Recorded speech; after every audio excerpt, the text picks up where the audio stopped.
what's going on, everybody? It is Tuesday, March 22nd. Market bounced back today. Folks, you got to be buying the dips. As I've been saying, all or most of the negative factors that we are facing right now, the war, the sanctions, Fed monetary policy, those have all been priced into the market. But at the same time, we have high levels of worry, concern, fear, bearish sentiment. And this is going to be unwound because alongside that, we have good, solid fiscal, and we have exceptional growth in bank credit, in loans and leases, and bank capital going back up. I've been talking about that, and that's a very important factor. So we have two very powerful, both fiscal and bank credit working at the same time. We got the negatives priced into the market, and we have high levels of bearish sentiment. And we have a lot of investors out there, when you look at the commentary, when you listen to the commentary, they're very confused. They don't understand why the stock market is going up in the face of, Fed rate hikes and supposed tightening of monetary policy. And I want to talk about that for a second because I, for one, do not consider rate hikes to be a tightening of monetary policy. And I will state that's not just my opinion. That actually is a fact. If you understand that rate hikes are fiscal expansions by virtue of the fact that the government is a net payer of interest, and when the Fed raises interest rates, that necessarily equates to higher interest income transfers to the economy. I mean, that's just the way it is. And when you have higher income flows to the economy, and again, this is not like bank credit. This is, somebody getting more money in their interest payment. That increases net income in the economy, and you cannot call that a tightening. Now, I understand at the margins, there are going to be people who cannot afford to take out a loan because the cost of that loan in terms of the higher interest rate is going to be prohibitive. At the same time, however, banks are not constrained in their lending ability by higher interest rates. Yes, there might be, those individuals or entities at the margin that can't borrow because they become priced out. But banks look at the wherewithal of the borrower to pay back the loan. That is the determining factor in whether or not that loan gets made. And when the economy is receiving an income boost through these interest income transfers, there's just more income in the economy. So that says the ability to make loans under those circumstances actually goes up, not down, and that is not a tightening. And I've done this research many, many times where I've shown that in periods of rising interest rates, you get much more rapid loan growth than in periods of falling interest rates.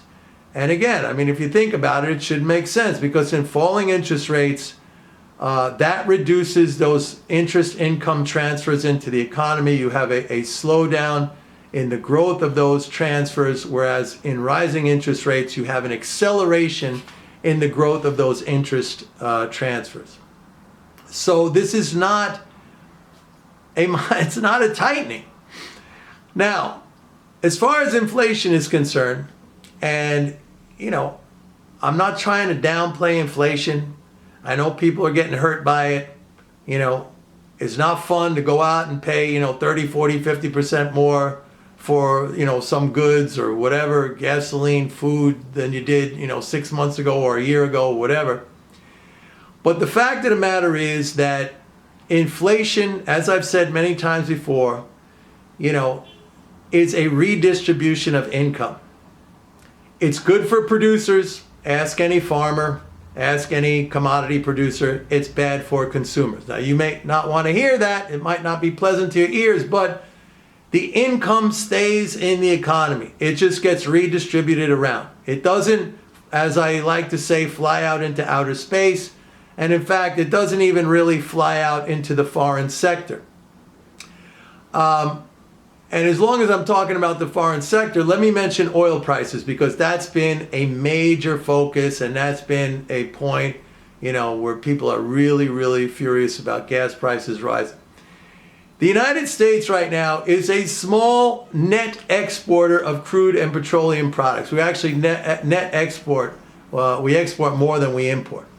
And as a result of that, the rise in oil prices, the rise in petroleum prices, it's going to have a very marginal, if even that, negative effect on the economy. And here's why. Although the rise in oil prices will heighten the inflation rate, and then that will cause a subtraction in GDP, the fact that we're a net exporter, that's going to add to GDP through final sales of domestic product. So, like back in the 1970s, when we had high inflation and we were a major importer of foreign oil, you not only had the subtraction from GDP because of inflation, but you also had this huge net transfer of income to the foreign sector. That was like, how I say income doesn't fly out into outer space? Well, in that case, in the 70s, it flew out to the foreign sector. So it was a double subtraction from GDP. We don't have that now. Yes, inflation will be a subtraction from GDP, and that's one of the things keeping GDP low for the first quarter so far. And by the way, let me just mention, those estimates of first quarter GDP, they're going up, okay? They were like 0 a couple of weeks ago. Then they were like 0.4, 0.5. Now they're 1.25%. And I said that was going to happen. I said they're going to be revised higher, and that is happening. So let me restate, higher oil prices, as long as the United States remains a net exporter, and it wavers back and forth week to week. We're a little bit of an exporter one week, then we're a very modest importer. It's basically flatlining. So the inflation problem will be a subtraction to GDP, but if we are a net exporter of petroleum, it's going to reduce, it's going to, mitigate that subtraction, because we're going to get a positive to offset that from the position of being a net exporter. I hope you follow that. Which means, in my estimation, it means that the economy can tolerate much higher oil prices without throwing us into a recession. This is not the 1970s, again, where we were a huge, gigantic net importer and we had a 4-fold increase in the oil price. I mean, we're not in that situation right now. So I'm not concerned about it. I just think that we have a good environment right now for the economy. It's not going to be super fast growth like we saw in the fourth quarter of last year. We're going to be like I said, around 2%, maybe even sub 2%, maybe 1.5%. That in itself is going to keep inflation from, really spiraling out of control. But the only problem is now we got the Fed raising interest rates, which is going to be a contribution to inflation. It's going to push inflation, whereas if the Fed just would have, stood pat and did nothing and kept rates at 0 or 0 to 25, this inflation thing, because of the slow growth in the economy, it would have come down. But okay, that is not the way central bankers think. They're going to be stepping on the gas right now in terms of higher rates. Yesterday Powell said, hey, there's nothing keeping us from doing a 50 basis point. And then a 50 basis point again after that. Okay, fine. All you're doing is raising the general price level, which is stupid. But mainstream economics and the type of economics that central banks follow, it's stupid, okay? They are stupid. They are ignorant. It's a dogma. It's a belief system. It's a mythology. It's not a true understanding. And they all do the same thing. And yet there's these, freaking blatant examples of how they're wrong. Like Japan. Why isn't there hyperinflation? They got like negative interest rates. Or Europe. Why isn't there hyperinflation? Or why isn't Venezuela and Turkey and Russia, why don't they have, the lowest inflation in the world and the strongest currencies in the world because they have interest rates jacked up, sky high? I mean, there are the examples like right out in front of their goddamn noses, and they ignore it, and they go with the doctrine that is ingrained in them, and it's completely wrong. But if you know this, all right, you can make money off of it. So I'm not worried. Like I said yesterday, I'll be coming to you guys, I don't know, 3 months from now, 6 months from now, saying, hey, the bullish sentiment is through the roof. This thing happened, I don't know, maybe after the midterms, right? Maybe after the midterms we get a change and Republicans control Congress, and then they're going to go in some kind of austerity, something or other, which I doubt too. But let's just say something changes. Bullish sentiment's going to be through the roof, and then I'll be telling you, hey, it's not a good environment.